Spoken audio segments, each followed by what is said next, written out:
नमस्कार, आप देख रहे हैं बिहार संवाददाता और मैं हूं आपके साथ आशुतोष उपाध्याय। देखिए, आज 25 जून है, यानी कि जो इमरजेंसी काल 1975 में आया था उसकी पूरी जो दास्तां लिखी गई थी उसको हम आपको सुनाएंगे, तो पूरे वीडियो पर आप बने रहिए। आपको बताते 26 जून 1975 का सुबह ऑल इंडिया रेडियो पर जो सबसे पहली आवाज़ आई वो देश की प्रधानमंत्री इंदिरा गांधी की थी। उनके शब्द थे, राष्ट्रपति ने आपातकाल की घोषणा कर दी। इसमें घबराने की कोई बात नहीं है। देश में इमरजेंसी लगे 48 साल पूरे हो चुके हैं। यानी कि इंदिरा गांधी ने एक इंटरव्यू में कहा था कि जब मैंने इमरजेंसी लगाई थी तो एक कुत्ता भी नहीं भौंका था। तो वही इमरजेंसी की पटकथा लिखी गई थी 12 जून 1975 को, जब इलाहाबाद हाई कोर्ट के चीफ जस्टिस जगमोहन लाल सिन्हा ने उस दिन इंदिरा गांधी के लोकसभा चुनाव को रद्द कर दिया था। साथ ही 6 साल के लिए किसी भी संवैधानिक पद के लिए अयोग्य घोषित कर दिया था। तो वहीं इंदिरा के खिलाफ रायबरेली से चुनाव लड़ने वाले राज नारायण ने यह याचिका जो थी वो दायर की थी। आपको बता दूं कि आरोप लगाया गया था कि इंदिरा गांधी ने चुनाव में सरकारी मशीनरी जो है, सरकारी जो तंत्र है उसका इस्तेमाल किया है। तो वही 24 जून 1975 को इलाहाबाद हाईकोर्ट के फैसले के खिलाफ दायर याचिका पर सुप्रीम कोर्ट में सुनवाई हुई, जहां जस्टिस कृष्णा अय्यर ने कहा कि जब तक कोर्ट में मामला चलेगा तब तक इंदिरा गांधी प्रधानमंत्री पद पर बनी रह सकती हैं, लेकिन उन्हें संसद में किसी भी चर्चा और बिल पर वोट करने का अधिकार नहीं होगा। तो वहीं कैथरीन फ्रैंक, जो कि इंदिरा गांधी की जीवनी में लिखती हैं कि अब फैसला ना ही इंदिरा गांधी को रास आया ना ही उनके समर्थकों को। ये कुछ ऐसा था कि वो पद पर तो रहती, लेकिन उस पद की शक्तियों का इस्तेमाल नहीं कर सकती थी। तो वही फिर इसी के अगले दिन यानी 25 जून को जयप्रकाश नारायण ने नई दिल्ली के रामलीला मैदान में सरकार के खिलाफ बड़ी रैली बुलाई थी। तब देश में महंगाई और भ्रष्टाचार के मुद्दे पर लोगों में गुस्सा पनप रहा था। आपको बता दें, जयप्रकाश पूरे देश में घूम घूम कर सरकार के खिलाफ विरोध प्रदर्शन कर रहे थे। तो वही 25 जून की सुबह इंदिरा गांधी ने बंगाल के मुख्यमंत्री सिद्धार्थ शंकर रे को फोन किया। उस समय सिद्धार्थ शंकर दिल्ली में ही थे, तो बंग भवन में रुके हुए थे। तो उन्होंने फोन उठाया तो दूसरी तरफ इंदिरा गांधी के सेक्रेटरी आर.के. धवन थे। उन्होंने रे को बताया कि प्रधानमंत्री ने उन्हें एक सफदरगंज रोड अपने आवास पर तुरंत बुलाया है। तो वो एक सफदरगंज रोड पहुंचे। उन्होंने देखा इंदिरा गांधी स्टडी रूम में बैठी हुई थी। वहीं कमरे में एक टेबल था जिस पर ढेर सारी फाइलें फैली हुई थी।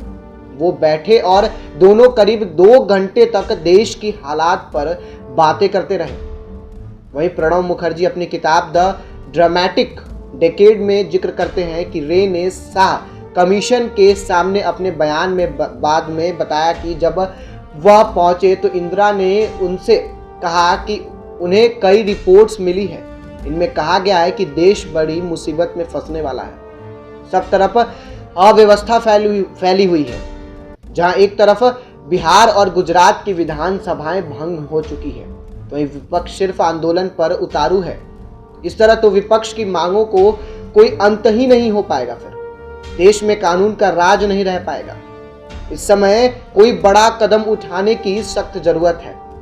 तो वही फिर इंदिरा गांधी ने उसी समय जयप्रकाश नारायण की रामलीला मैदान में होने वाली सभा को लेकर भी एक इंटेलिजेंस रिपोर्ट दिखाई, जहां रिपोर्ट में कहा गया कि जयप्रकाश नारायण की योजना पूरे देश में विरोध प्रदर्शन का आह्वान कर एक समानांतर प्रशासन चलाने की है। यानी कि कोर्ट से लेकर पुलिस और सेना से लेकर सरकार की बात न मानने को कहेंगे।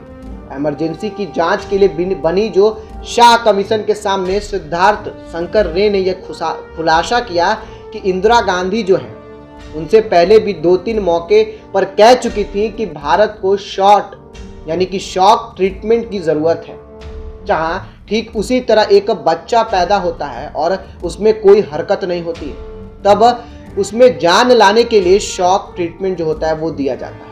यानी कि इंदिरा गांधी का कहना था कि देश में एक बड़ी शक्ति का उभरना जरूरी है। सवाल उठता है कि इंदिरा गांधी ने इस बात की चर्चा के लिए बंगाल के मुख्यमंत्री सिद्धार्थ शंकर रे को क्यों बुलाया। दरअसल रे जो है वो संवैधानिक मामलों के जानकार माने जाते थे। दूसरी वजह वो इंदिरा गांधी के करीबी लोगों में से एक हुआ करते थे। वही 1959 यानी 1969 में जब कांग्रेस टूटी थी, तब से जो रे थे वो सिद्धार्थ बाबू जो वो फ्रैक्शन के साथ वफादार रहे। लेकिन इंदिरा गांधी इस मामले पर रे पर कितना भरोसा करती थी, इसका अंदाजा इसी बात से लगाया जा सकता है कि उन्होंने अब तक अपने कानून मंत्री SR गोखले से कोई चर्चा तक नहीं की थी। इंदिरा ने 2 घंटे चली बातचीत में कहा कि अमेरिकी प्रेसिडेंट रिचर्ड निक्सन की हेट लिस्ट में मैं सबसे ऊपर हूं। मुझे डर है कि CIA की मदद से मेरी सरकार न गिरा दी जाए, ठीक वैसे ही जैसे अमेरिका में चिली में जनरल ऑगस्टो पिनोचेट को तख्ता पलट किया गया था। वहीं कैथरीन फ्रैंक अपनी किताब Indira the life of Indira Nehru Gandhi में बताती हैं कि इंदिरा गांधी 1974 से यानी जयप्रकाश नारायण पर यह आरोप लगाती रही थी कि उनके पीछे अमेरिका की खुफिया एजेंसी CIA जो है वो है और उनका हाथ है, वह उनको फाइनेंस भी कर रहे हैं। दरअसल इंदिरा गांधी का अमेरिका को लेकर यह डर बेवजह ही नहीं था। नवंबर 1971 इंदिरा गांधी अमेरिका के दौरे पर गई थी, जब 1971 में भारत पाक युद्ध से 1 महीने पहले उनकी यात्रा का मकसद था कि अमेरिका पाकिस्तान में हथियार ना भेजे, पर निक्सन ने ऐसा करने से मना कर दिया। तो वहीं साल 2022 में डॉक्यूमेंट्स ऑन साउथ एशिया यानी कि 1969 से 1972 सामने आया। यह 5 नवंबर की सुबह 8:15 बजे से 9 बजे सुबह के बीच प्रेसिडेंट NSA और व्हाइट हाउस के बीच यानी व्हाइट हाउस के बीच ऑफ स्टाफ के बीच बातचीत हुई। इस तारीख पर इंदिरा गांधी अमेरिकी दौरे पर थी। निक्सन कहते हैं this is the point she, Indira Gandhi मतलब जो है वो इज द बीच, यानी कि इस पर NS किंगजिन कहते हैं कि वेल द इंडियंस और पास्टर्ड एनीवे, यानी कि द स्टोडेड the war anyway. Indira Gandhi को यह बात पता थी कि रिचर्ड निक्सन उनसे नफरत करते हैं। यानी कि इंदिरा गांधी की सारी बातें सुनने के बाद सिद्धार्थ बाबू ने कहा कि उन्हें सोचने के लिए थोड़ा समय चाहिए ताकि वो कोई समाधान सोच सके। उन्होंने शाम 5 बजे तक का वक्त मांगा। तो वही कमरे पर आकर सिद्धार्थ बाबू ने भारतीय संविधान के साथ अमेरिकी संविधान को उल्टा पलटा, यानी कि देखा एक बार। उसके बाद दोपहर 12 बजे तक वो किसी काम में लगे रहे। तो वही शाम 3:30 बजे फिर एक सफदरगंज रोड पहुंचे, जहां रे वापस पहुंचे और इंदिरा गांधी को तसल्ली से समझाने बैठे। रे ने कहा कि भारतीय संविधान की धारा 352 बताती है कि आंतरिक अव्यवस्था के समय इमरजेंसी लगाने की छूट देता है।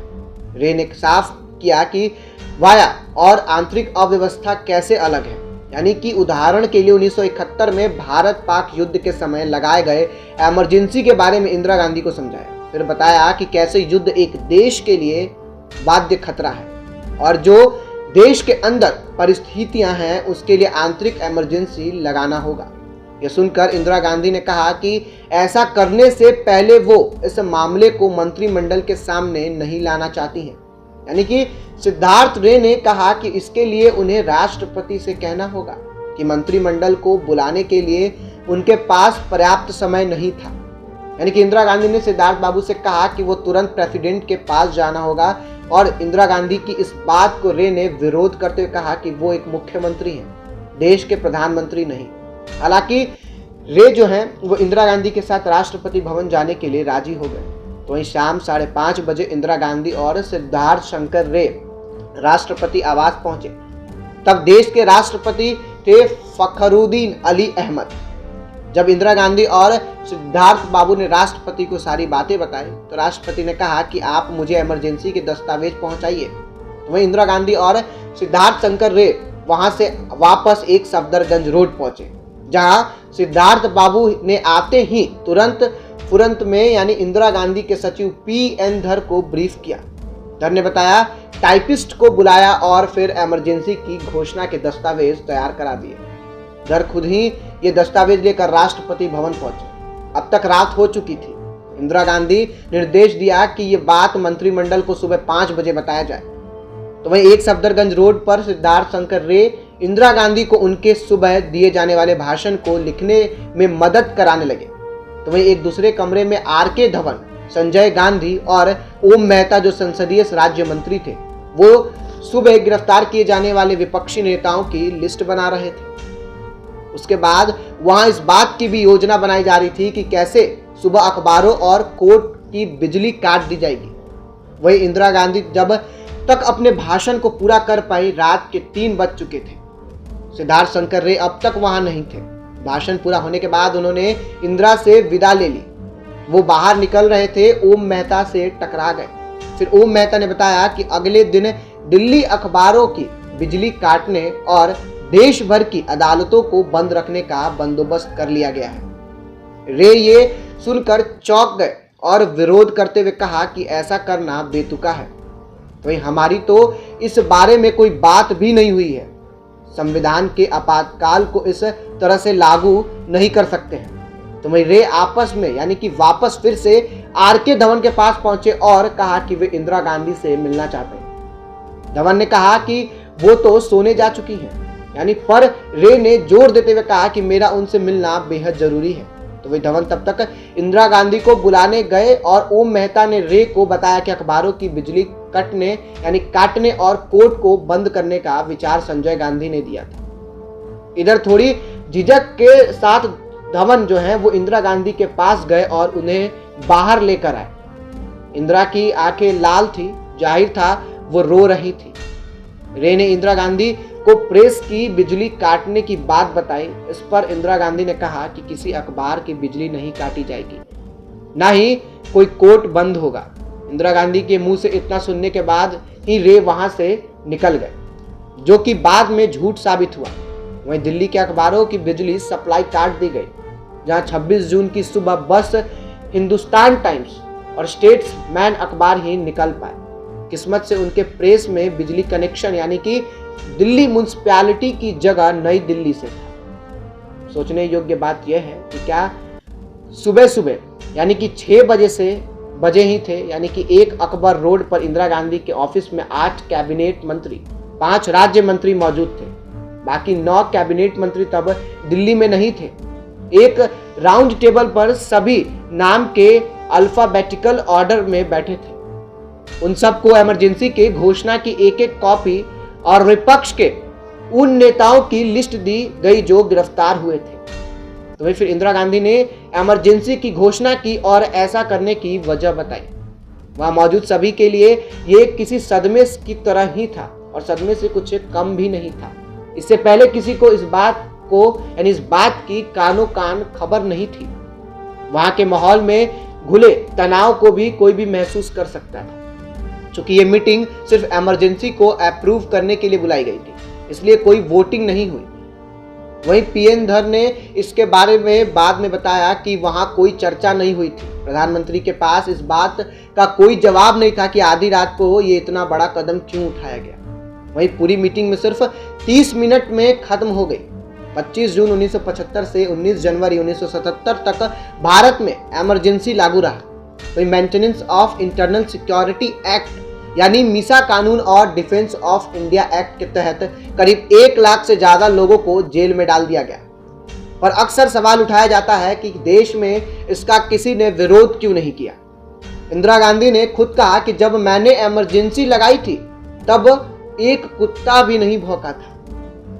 आपको बता दें कि कुलदीप नैयर जो हैं अपनी आत्मकथा क्या भूलूं क्या याद करूं में कहते हैं कि आम लोगों को यह भी नहीं पता था कि आपातकाल का क्या मतलब होता है। लोग सकते और दुविधा में थे।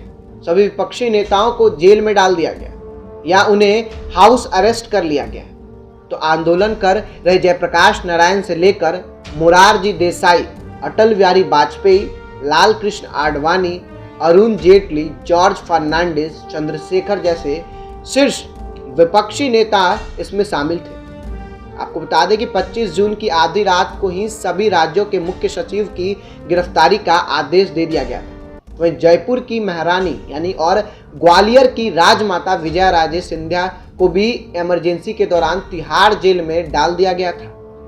अब 65 साल की गायत्री देवी का फॉरेन एक्सचेंज और समलैंगिंग के जुर्म में गिरफ्तार कर लिया गया।